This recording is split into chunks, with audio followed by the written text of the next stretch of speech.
Hey everyone, been a while since I did a video. I saw that Hop did a Q&A and I thought to myself, hey, that seems pretty fun. I actually have never done one of those in the several years now that I've been actively posting videos.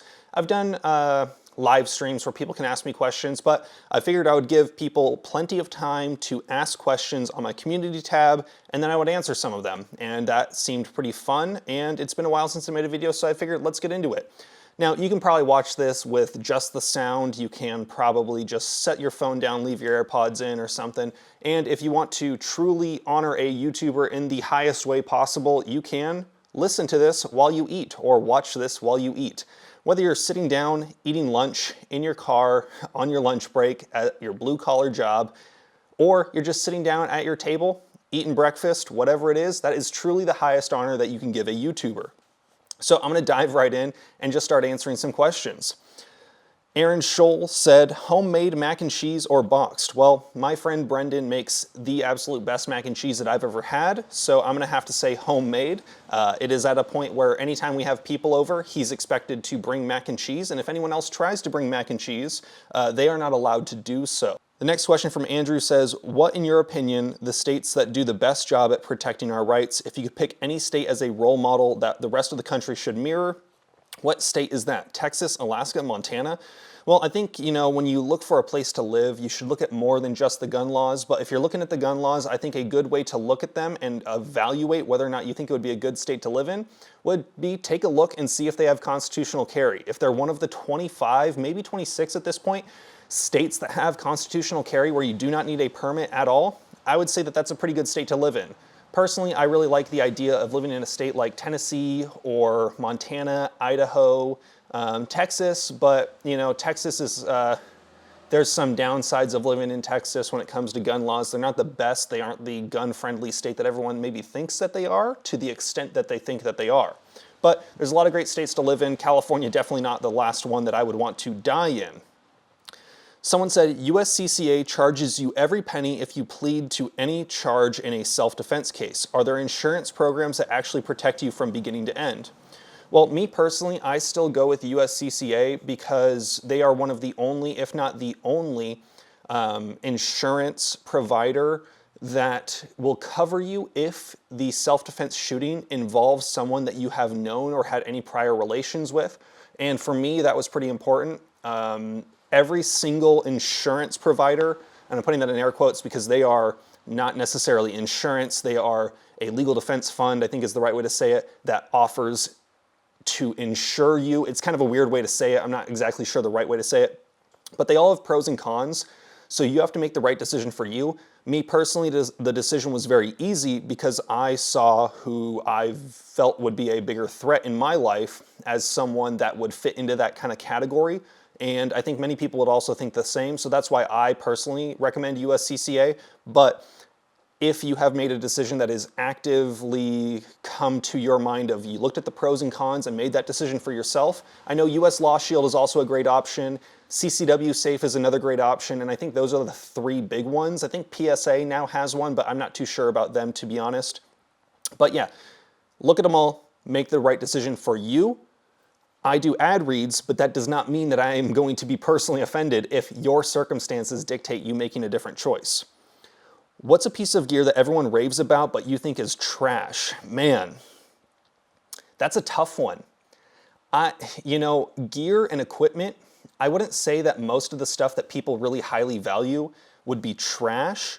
One thing that I think a lot of people on Facebook groups and the internet tend to really like that are sort of less informed than others are things like the car gun magnets where you just take your gun out of its holster and stick it to a magnet on your dashboard.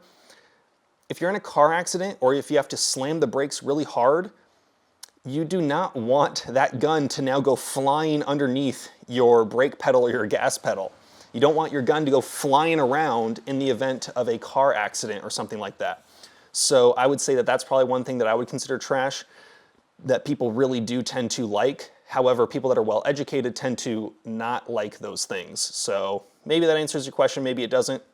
I think when it comes to micro rigs, macro rigs, belt kit, backpacks, all that kind of stuff, you have to make a decision based on what's right for you and what's going to fit the roles that you want it to fill. Don't use a micro rig if you want to be able to sustain yourself for weeks out in the field. I'm not in the military, never been in the military, not law enforcement. I don't do that kind of shit.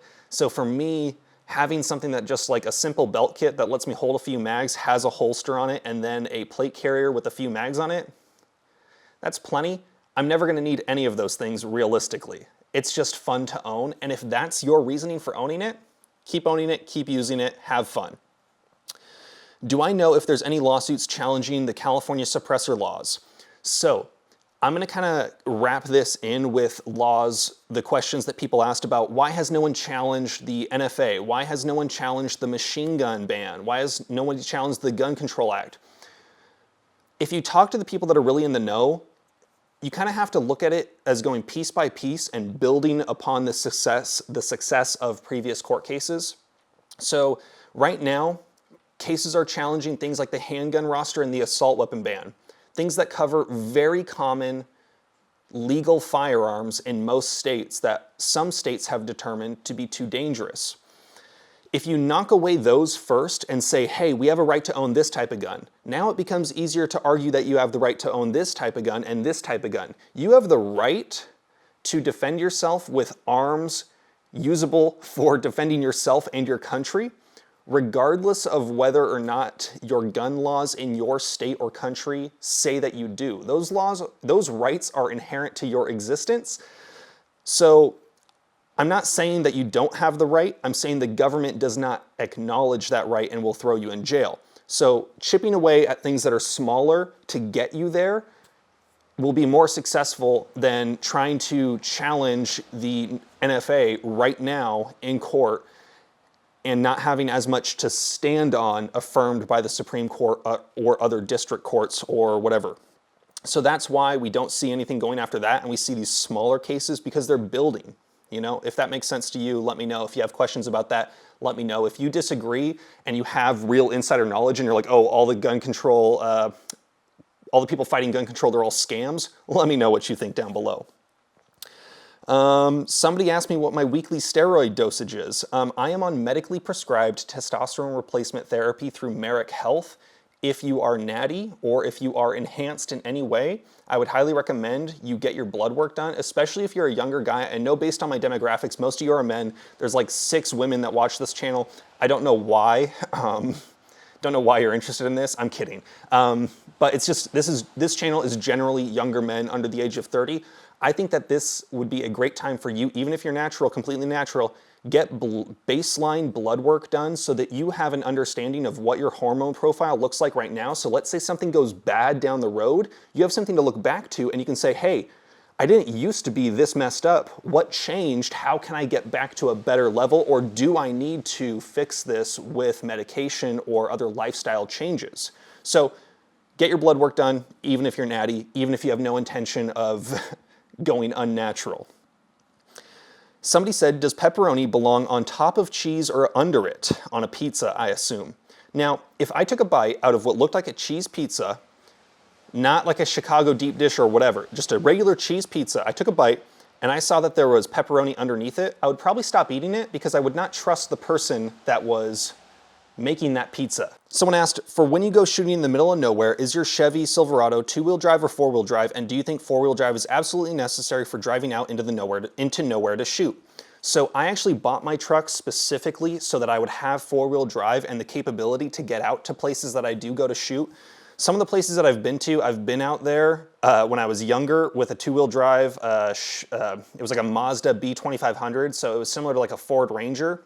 In the more mature age that I am now, I would never go out to these places without 4-wheel drive. Now, I saw someone recently say 4-wheel drive just helps you get stuck wherever you're gonna get stuck twice as far out.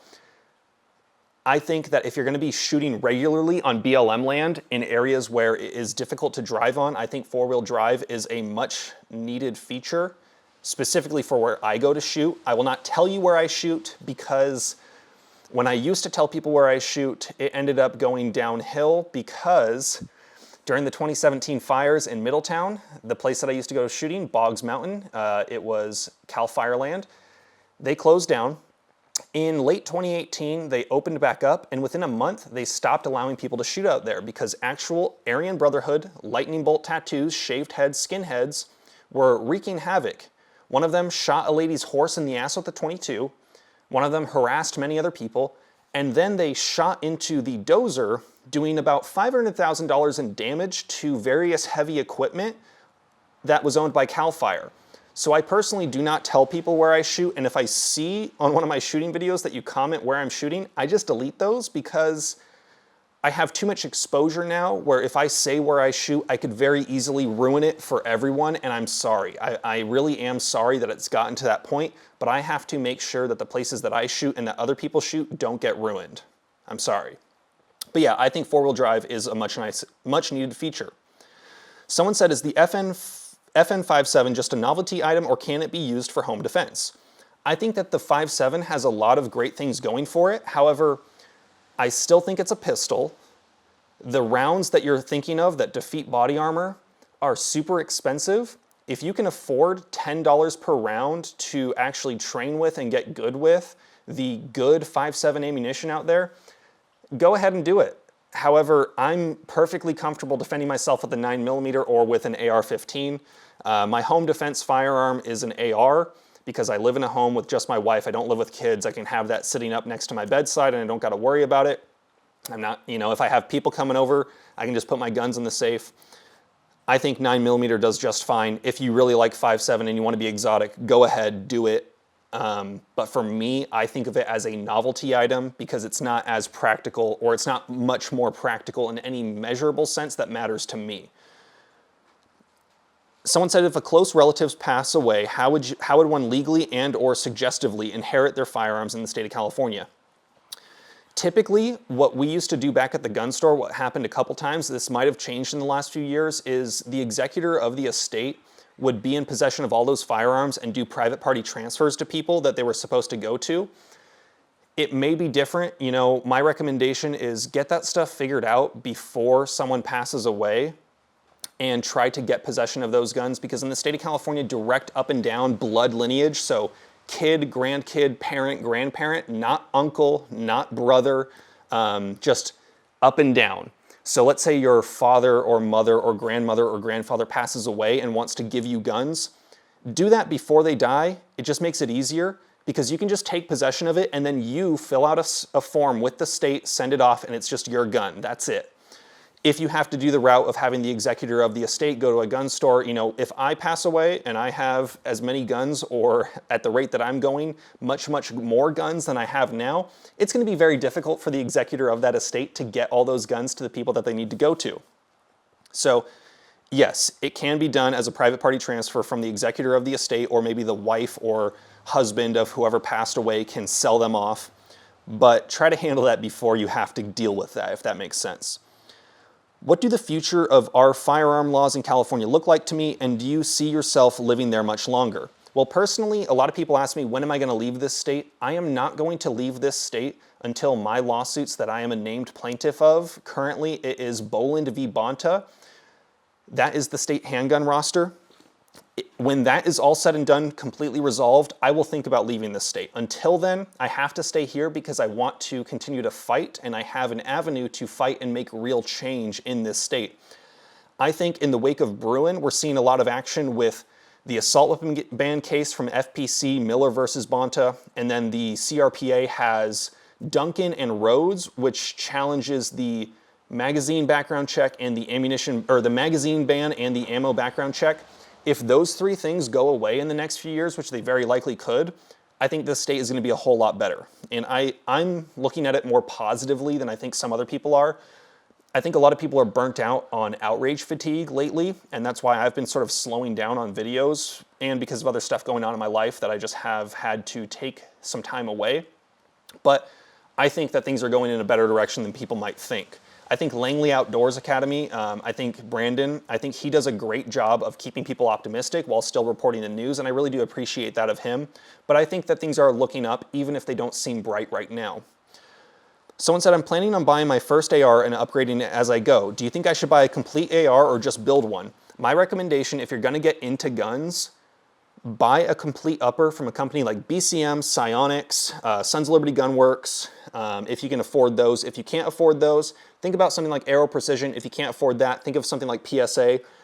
If you can afford more, go ahead, spend more money on a complete upper. Then buy an Aero M4E1 lower receiver or an Aero Gen 2 lower receiver and build that out how you want to do it. Watch a lot of videos. I had some videos, I had to delete some when I got demonetized, but build the lower, buy the upper, build it how you want it to be, is what I would personally recommend. Because if you go down the rabbit hole of you just buy one off the shelf and then you're like gonna swap out all the parts eventually anyway, you might as well just start from the beginning and get the gun that you actually want, save up a little bit longer. Chances are you're never gonna need your gun anyway. Do a risk evaluation on yourself. Do you think you're actually gonna need this gun to defend yourself? Buy what you can afford when you can afford it. Consider saving so that you can afford more, is what I would say. But building is my preferable option. Someone asked if I will do a fan meetup, maybe at a range or something, because they also live in California. I've done a couple, actually, and I will probably be doing another one next year at Route 66 Shooting Sports Park down in San Bernardino, California. This last one was pretty big, it was kind of crazy, but we're gonna grow and evaluate and make changes and make them better and better as we go on. So yes, I will be doing another one. When I have news about that, it probably won't be for a while, but when I have news about that, I will let you know. What's the better takedown setup for a Maglock AR, Kingpin or Juggernaut Tactical? My preferred AR Maglock type setups in the state of California would be the rear quick takedown pin would be the Kingpin from AR Maglock. And then for the Maglock setup, I would either use the AR Maglock Gen 4 or the Hogue Freedom Fighter if you're willing to or have the skills to drill a hole into your lower receiver, both of which can allow you to still use the bolt hold open and open the action up just a little bit, drop the mag, close it, and then act it like a normal AR. I had a short video that I uploaded recently that kind of showed how that works, but I think that would be the preferred option for me.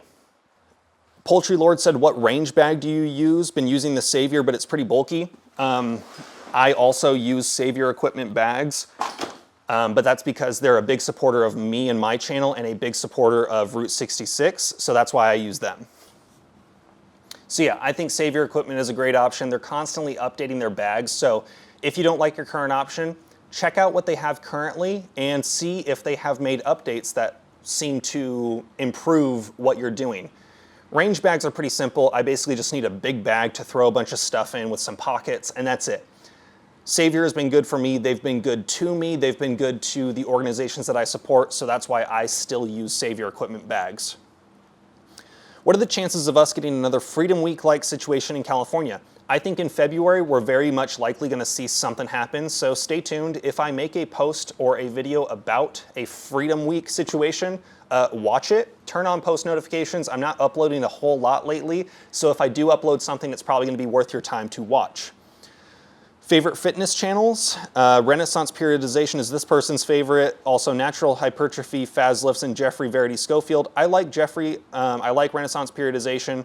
My favorite though is gonna have to be Derek from More Plates, More Dates. I've liked his videos for a long time, and his company, Gorilla Mind and Merrick Health, are both sponsors, or I'm an affiliate of those businesses, so I really do like him. I like what he talks about. I like his supplements, I like his companies, and I like his channel.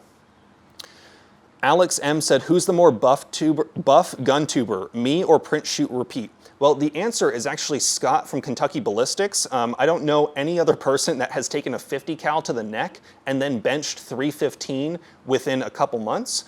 But I don't know, maybe me and print, shoot, repeat should roll around together for science, purely objectively, just for science. We'll have to check. So, Russell said, is that weird green rifle you painted still suffering from shame? No, I learned my lesson. I bought the correct paint colors because for a while I could not get the correct colors that I was looking for and tried to buy something that looked right. However, that gun got immediately stripped of all the paint as soon as I could. So someone asked a question that said, firearms questions, which California firearm laws bother you the most? Personally, I think that the handgun roster is probably the most annoying to me because with ARs and the assault weapons stuff, we have options to work around that, and you can also just very easily get a legal gun and then not comply. That's up to you. I'm not a lawyer. This is not legal advice. But with the handgun roster, if you want to get a good gun that isn't on the roster, you're basically just gonna have to pay twice or 3 times MSRP to get that if you can find one. So for me, I'm very happy to be a part of Boland v. Bonta, the CRPA's case against the handgun roster, because that truly to me is the most annoying and probably more annoying to more people, because handguns are per the Supreme Court, the quintessential defensive firearm. There's probably more handguns in possession by people than any other type of firearm. I'm probably wrong. If I'm wrong, let me know down in the description. But I think handguns, specifically having the handgun roster, is probably the most annoying in the state of California. And which federal law bothers you the most? Obviously the NFA. I think the NFA and banning suppressors, SBRs, especially the SBR stuff, because I didn't know about this until Fudbusters talked about it. SBR laws only exist as like a old relic of the initial NFA. The initial NFA was apparently supposed to ban all handguns across the board, and they basically said, how do we keep people from getting handguns, putting a buttstock on it, and then they still have a handgun? So they said, you can't have a handgun with a stock on it, is essentially how the law was kind of written, and that's why the SBR laws exist. But then they got rid of the handgun ban, but kept the SBR ban. An AR-15 or an AK with a shorter barrel is objectively gonna kill you less. It's still probably gonna kill you if you get shot by it, obviously. But if you had to look me dead in the eyes and say, would you rather get shot by a 55 grain 5.56 moving at 3,000 feet per second versus 2,400 feet per second, I'm choosing the 2,400 feet per second. I don't wanna get shot by either, obviously. I'm not gonna stand in front of a 22 short, but the SBR laws, I think, are the most ridiculous in my opinion.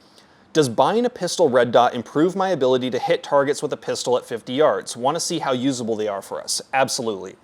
Red dots on a handgun are the future. While you do have to worry about batteries and durability, if you get a good one like an RMR or one of the Holosun options, the battery life is plenty, the durability is very good, and at long distance, you're gonna be much more effective. At short distance, you can also use both eyes open, which, hypothetical situation, you draw down on someone but you don't shoot. You have them at gunpoint, and you're, with a iron sight gun, you have to go between several focal planes, front sight, rear sight, target. You can generally be target focused with an iron sight, but if you're trying to make sure your sights are good and you're about to pull that shot, you're not going to be as focused, maybe potentially, on the target that you're looking at. Let's say you're about to break that shot, but they drop their knife, they drop their weapon, they drop whatever it is in their hands, but you can't see that. With the red dot, if you're staying target focused, there's a potential for you to be more aware of what's going on. You get better information, you get that information faster and more cleanly, which for me adds value at every distance. Red dots are easier to learn, they're easier to shoot with once you get used to it, so for me, red dots are the future. Would you rather pick one buffed gun you own to keep and only have, or have any 5 firearms, but you have to keep them stock from the manufacturer? Now, I'm assuming that with rifles, I'm allowed to put like sights on it or like a weapon light on my handguns. So with that assumption, I would rather choose the 5 guns. Now, someone did ask, what 5 guns would you own if you can only have 5 guns? Let's get into that. If I could only own 5 guns, I would probably choose a .22 rifle like a 10-22, a pump action 12 gauge shotgun like a Mossberg 500 that I could use long barrels or short barrels on with or without a extended tube to add more capacity. Then I would probably also get a bolt action like a hunting rifle that can also be used at distances up to like 700-800 yards. So 22, shotgun, long distance / bolt action hunting rifle. I would then want something like a Glock 19 and then an AR-15 with a red dot and a magnifier. That would be my 5 guns. If I could only own 5 guns, it would probably look something like that. Someone also asked somewhere else down here, what would be the first gun you would recommend someone buying if they're looking to get into guns? I think the people that responded, someone said a .22 pistol. I would not go that route. If I was going to tell someone and they only wanted to own one firearm, I would probably tell them to get something like a Glock 19 or a comparable option. I'm saying Glock 19 because I'm referring to that like a Kleenex of like mid-size 9mm high capacity gun that can be concealed carried, because that allows you to have one pistol that's very good for self-defense in the home, but can also be carried on your person. It would be a good gun to learn on, good gun to tinker with. There's plenty of aftermarket if you're looking to do that kind of thing. And I think it provides a very useful role in a variety of scenarios outside of just plinking at the range. So Colin asked, should I buy an AR now or wait for the ruling? I would say buy an AR now, and then if a ruling happens, you're able to potentially convert it to an assault weapon configuration legally. That's all hypothetical. We don't know how everything's going to pan out, but it's very possible that we are in a situation like that, and that seems to be what he's asking. So buy now or wait till later. Buy now. Just buy now and be ready for something to happen. Or just don't comply. Again, not a lawyer, not legal advice. Thomas Henderson asked, could you please address the idea of carrying Freedom Week magazines in your CCW? That's going to have to be, in the state of California, a county-by-county basis. Some counties only allow you to carry 10-round mags, even if you legally possess higher capacity magazines. If your county does not stop you from doing that, absolutely use your standard capacity magazines, not your 10-round magazines. So for me, simple answer. Check with your county, see if it's okay, make that decision. If it's not okay, make that decision for yourself. If it is okay and you have these magazines legally, use them. A couple of people asked the same question. What's the first handgun you're going to purchase once the California handgun roster is eliminated? Now, if you look at the court cases that we filed, I gave some very official answers specifically. A lot of them covered pistols that would be like for competition use or for concealed carry oriented options. I think that if you're in that same boat, I think a good recommendation to look at would be something like the P365 or something like the various other high capacity 10 to 12 round capacity range micro compacts. I also would like to get some sort of Staccato or an Atlas or some sort of 2011 type gun because I think that they're very neat, but in the state of California, they're hard to come by. Second Amendment zone can get you covered for all of those.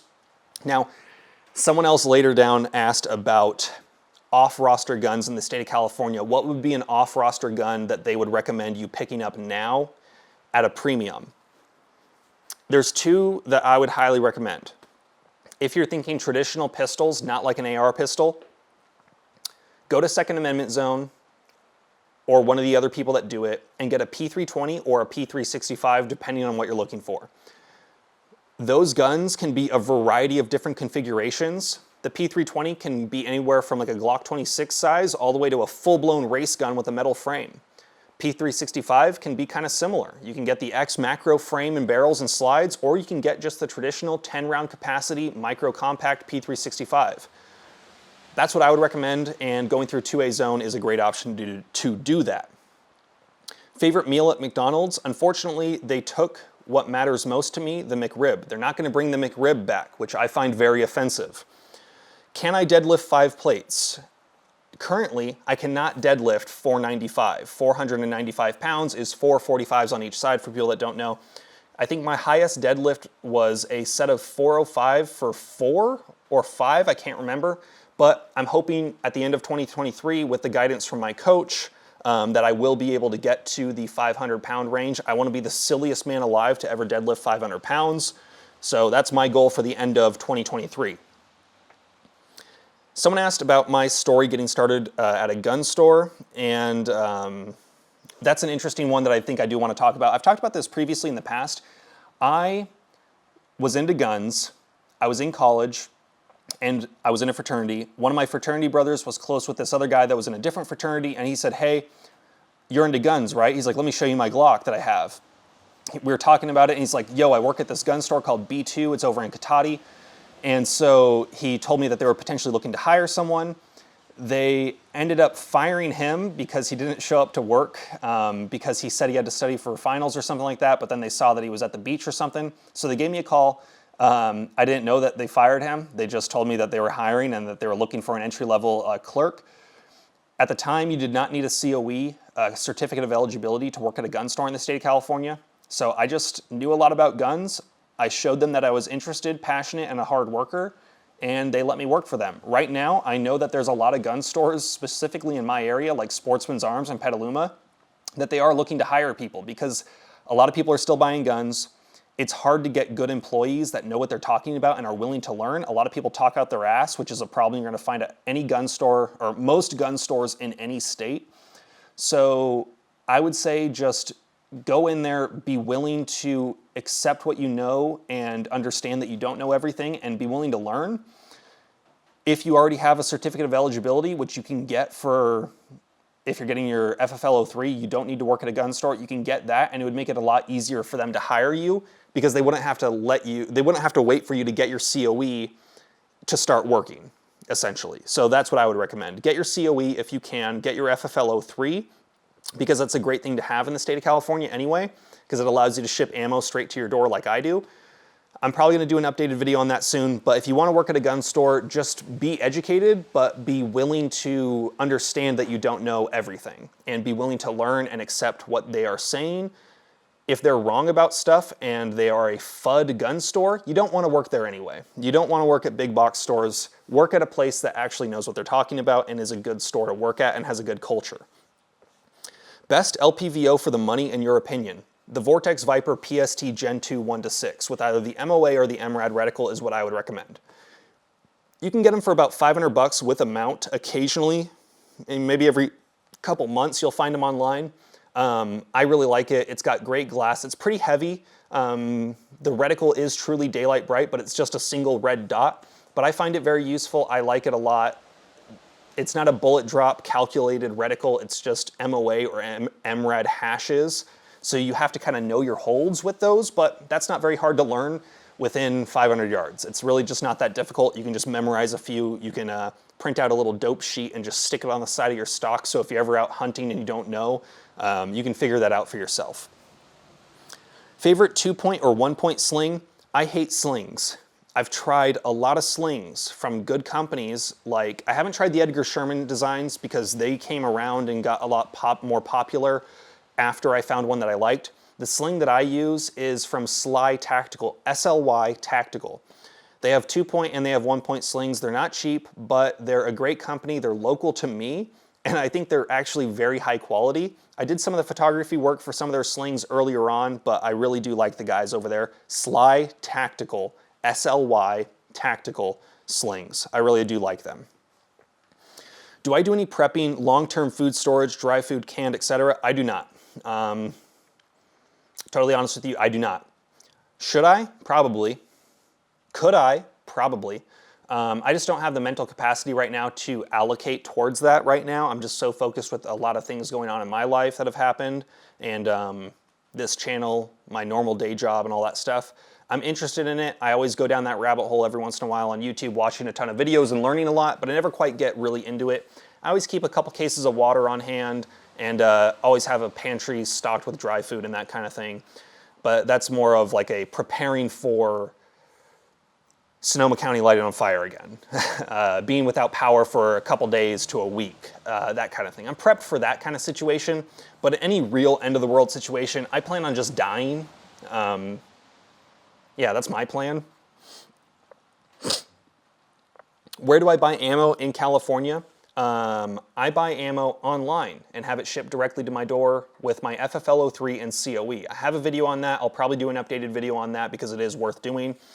Would I rather own an MP5 or an MPX? MP5 because they're cool. The MPXs are cool, but the MP5 has that classic, beautiful nostalgia to it that cannot be beat in my opinion. MPX might be a better gun in a variety of ways, specifically manual of arms, but the MP5, oh, choice. What do I think about EOTech holographic sights or any other optic that needs to be turned on manually on a home defense rifle? My thoughts, no. I would rather use a Holosun or a SIG Romeo than a EOTech that needs to be turned on in a home defense situation. That's my personal choice. If EOTechs had some sort of shake-awake technology, I would be much more interested in them, but their battery life sucks, and I don't like the idea of having to press that button to turn it on in a bump in the night situation. A lot of people are going to disagree. A lot of people do practice around having to do that. They pick up their gun, they press the power on button, or they press the brightness up button to turn it on. That's cool, that's great, that's awesome that it works for you. Not saying you're wrong, but for me, I just don't. I don't like that. Pie or cake, and why? Pie, it's just superior. I think that they taste better. Cake, the best cake, in my opinion, is not as good as an average pie. I love berry pies, I love apple pies. I can eat an entire pumpkin pie to myself. I go to Costco, I'll buy one of those pumpkin pies. I can eat that in one sitting, no problem. So yeah, for me, pie, absolutely. What is the appropriate answer for the following greeting? Hello there. Well, the appropriate answer is General Kenobi. I love when people like say that and I respond, or if they respond to me with that, because it's just funny. I really do like Star Wars. Most of the newer movies, not that great. Most of the newer shows, not that great. But yeah, that's a classic and that will never die. This person says they have an AR-15 and a Glock and body armor, but they're planning to save up for either an AK or night vision. Which route should they proceed? AK, which a good AK can be found for under $2,000, versus night vision, which decent entry-level night vision like I have cost me about $5,000 for the complete setup. For the tube, helmet, laser on the gun, illuminator on the gun, you're looking to spend probably about $5 to $7 grand to get a good starter entry single tube option.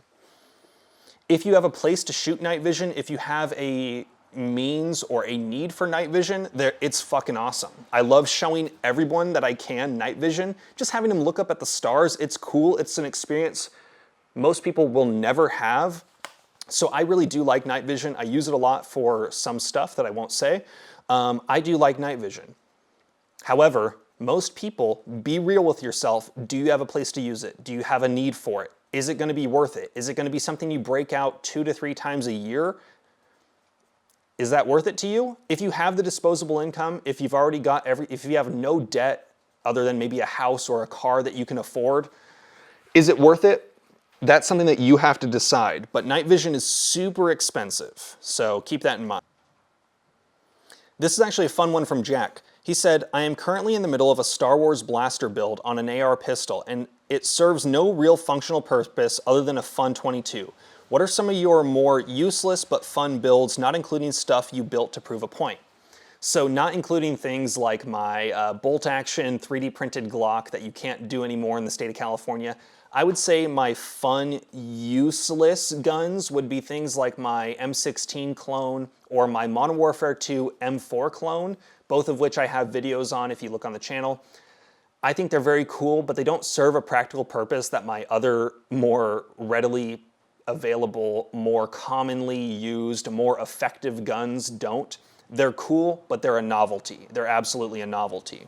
So that would probably be what I would go with. I sold off my Mac 11 just because I couldn't justify keeping it around anymore. I sold it for about $2 grand. It was fun. I wanted one for a long time. I shot it a lot. I let people shoot it a lot, but I was done with it. It was time to part ways and let someone else have that fun. So those would probably be my answers to that question. What would my priority be in terms of acquiring extra kit? An example, battle belt, plate carrier, backpack, etc. If I had to prioritize in order those kinds of things, first I would look at, do I have a place where I could wear this kind of stuff and use it and shoot it? And then I would say, do I have all my other finances lined up? You're gonna find that you would probably find more value in having a larger savings account in the event of an emergency, but let's say you've got all that dialed in, all that lined up, no debt. I would say get a belt kit first, like a battle belt that you can put a holster, couple mags on, because you can use that in competition, you can use that at the range, it's very fun to have, allows you to draw from a holster. Then I would say maybe like a chest rig or body armor. After that, you can start thinking about load-bearing equipment, but for me, I'm perfectly content with my simple body armor setup that I think is fun, it's cool to own, I will never need it. I understand that I will probably never need it as a civilian, but it's cool, and I had the disposable income to spend on it. I would not prioritize those things, but a belt or a belt setup that allows you to have a holster and some mags on it, that's what I would prioritize first. What do I think about the short-barreled pistol rifle trend? So if you're talking about AR pistols and the like, I would say that I don't think it's a trend. I think they're very practical. However, I personally, most of my defensive guns are 16-inch AR rifle type builds. I think that they're just very practical, but I think that if you live in a state where you don't have to worry about maglocks and that kind of thing, or if you just don't comply with those laws, I think that short ARs are very effective. They're very practical for defensive use, and they're very neat. So I think they're very cool. What should I eat and do to make myself look like a Chad just like Reno May? First of all, I'm not that big.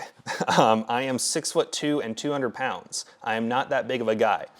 But if you're looking to get into fitness, what I would recommend is get your diet in order. Just for the first few months, focus on eating healthier foods and looking at nutritional labels and understanding what your goals are. Are you trying to gain weight, trying to lose weight? Do you need to kind of do both? Do you need to build muscle and lose weight? Focus on just eating better foods and then start worrying about how much you're eating. You'll probably find that you'll get in a better direction if you're just eating better, higher quality foods. Spend the first couple months doing a program like Starting Strength. Just get your baseline level of strength and comfort with the main compound lifts like squat, bench, deadlift, overhead press, barbell rows. Get comfortable with those. And while you're doing that, research a shit ton, find someone that can guide you, figure out what kind of program you want to follow after that. But starting with just eating better food and lifting consistently 3 times a week and trying to focus on just getting stronger. That will get you in the right direction while you learn. Someone asked if I'm tracking my macros and meal prepping. I don't necessarily meal prep right now, but I'm gonna get into that now that I'm gonna be working from the office more often. I do track everything I eat for the most part. I will weigh pretty much everything I eat.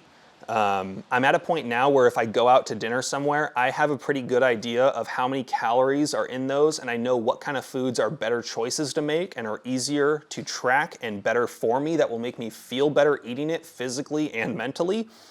So I do track pretty much everything I eat when I make it myself at home, and when I go out, I have enough experience built up to where I can eat according to my goals, even if I'm eating out. If I go somewhere where it's like fast food, which is garbage, you shouldn't be eating that, I shouldn't be eating it, but we all do, let's be real, most of us do. You can kind of track your calories that fairly easily because it's all posted, but if you go to a restaurant or something, just make healthier choices and you'll be in a better direction. When was the last time I shotgunned a White Claw? Man, it's been a while, and it's been a very, very long time since I have done that on the channel. I'm surprised people still remember that, to be honest. I started doing that when I was a much smaller channel because I thought it was fun. And then as the channel got bigger, I started getting more exposure and my content became much more valuable to people, and the things that I was saying and doing started to have a lot more impact. So I moved away from doing that because I wanted to present better information more seriously. It was fun, and I think that people enjoyed that time of my life, as did I, but I don't do that anymore, and it's because I wanted to provide information that seemed more credible, and I wanted to set a better example. And with how seriously I've taken fitness lately, I hardly ever drink. I don't really drink alcohol anymore. Maybe like once a week if I go out to dinner with someone, or if I have people over, I'll have a few beers, but I don't really drink any alcohol anymore. I don't not drink, but I don't drink, if that makes sense. If I could own any gun from any movie, what would it be? One of 2 choices, either a full auto belt fed mounted to a back of a truck or a full auto P90. I just think they're really cool. I think they're very cool, and that's why. So someone asked, Not So Slim Jim, he's been a follower of the channel for a long time. He said, when am I moving to Texas? After you do, when are we going shooting? I don't think I'm gonna move to Texas, but I will be in Texas March 18th and 19th for the tactical games. I'm gonna be shooting in the men's tactical division, which is in between the intermediate, or in between the two, like the elite and the basic one that you can do. So I'm very excited for that. Hopefully I'll get to meet up with some people. If you're in Texas and you want to see me, I will be at that event. Maybe consider shooting it. I think it's gonna be a cool thing. the tactical games, they're kind of like a mix between like a Tough Mudder and a shooting competition. So I thought it was really cool. Since I've been taking fitness more seriously, I might actually start doing some cardio to prepare for that. Might not, might just wing it and throw up at every stage. Who knows? Let's see how it goes. Do I ever feel guilty about spending money to shoot? I don't, but I don't have kids, and I make money from this channel that allows me to spend that kind of money. I don't make a lot of money from this channel, but I basically make enough money to where I can shoot as much as I want, and it kind of all evens out. So I don't anymore, but I understand that sometimes it can be hard, especially if you live in an area like me where I have to drive several hours to go shooting. I have to drive like 2 hours to go to my spot that I shoot at and 2 hours back. So if I'm doing that, I'm gonna have to spend a whole day. So sometimes I do feel guilty because I'm taking away from my time with friends and family, but I do try to bring people out whenever I can to kind of balance that. But yeah, it can be tough having a hobby that can dedicate so much or can occupy so much time, but it's all about finding balance in life, and that's something that I'm working on now. So I know that I didn't get a chance to answer everyone's question, but hopefully I answered a lot of them. I've kind of been going through a lot lately, so I thought that this would be a good chance to kind of connect with people and answer some questions. Could be good, lighthearted, fun content, but to end it on a not so fun or lighthearted note, one of my friends that I've known through this channel since like 2016 when I first started making videos, he's been a supporter of me for, 2016, we're looking at like 6 years now, longer than I've known my wife. My friend Jamie, he goes by Dumb Civilian on Instagram. He recently passed away in a pretty like bad accident. And he had a kid recently, and now his wife is very unexpectedly having to take care of their kid and deal with the loss of her husband. I'm gonna have a link to his GoFundMe down below. I would appreciate if you guys could consider taking a look at it. If you want to donate, you can. I donated $1,000 of my own money to his family before he passed, but unfortunately he didn't make it. I hate to end on this note, but I hope that you all take the time to tell someone that you care about them today, because you don't know when your last chance is going to be. Fuck. I didn't want to cry on fucking camera. But it would mean a lot to me if you could consider supporting his family. They're going through a lot. I unfortunately never had the chance to meet Jamie in person, but he was a good guy. I've shared some of his videos on the channel. He was a frequent commenter, always supported me in this channel, even when I was working at the gun store and we had like a couple hundred subscribers. He was one of the first people in there. He was a good, genuine guy. I'm gonna try to make it out to his service, either in Florida or New Jersey. But take the time to tell someone that you care about them today. I hope that you're all having a good day. I've been going through a lot lately, and this was kind of a rough add-on to that. But I hope that you're all staying safe, healthy, enjoying the time that you have on this planet. You never know when it's gonna be your last day. Take care of yourself physically and mentally. It's very important. See therapists if you need to. If you don't believe in it, start believing in it. It matters. It's important. Be around and spend as much time with your family as you can. A lot of people go through a lot of hard stuff around the holidays and around the new year. The world is better with you in it, and I hope that you're taking care of yourself. Peace.